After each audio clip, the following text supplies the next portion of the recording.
Contractive Car Remover na naman tayo. Eto, ang dami-dami mga nagtatanong kung saan mo raw talaga nabibili to.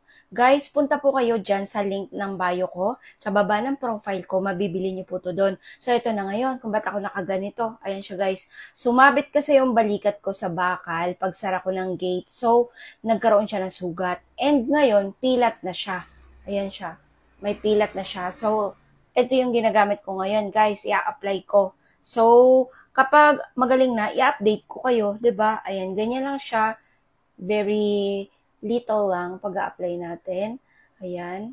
Nakaligo na ako. So, ibig sabihin, malinis na po yan. Siyempre, dapat malinis muna bago natin applyan. At ganito po ang ginagawa ko, guys. Mamassage nyo siya kapag in-applyan nito, ha? Ayan. Ganon siya. Hanggang sa medyo matuyo-tuyo na siya.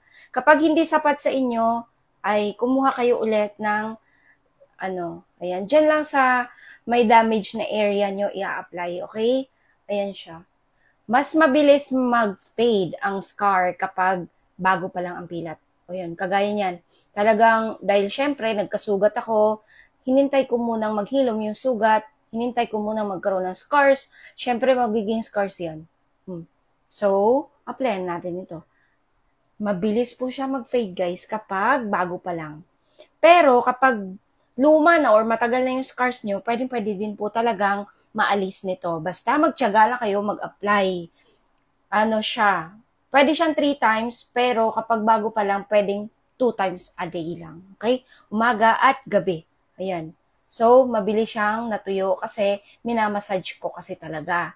Ayan, minamassage ko. At kapag nafe-feel nyo na medyo makate, ibig sabihin nun, ay natuyo na po yung product dyan sa balat nyo. Kasi kapag natuyo siya, medyo, syempre, parang gel type, ganun. Parang gel siya. Pag natuyo, medyo tumitigas, kaya feel mo medyo makate. Pero pag sobrang kati po, naku, tumigil na kayo at hindi ata hiyang sa inyo.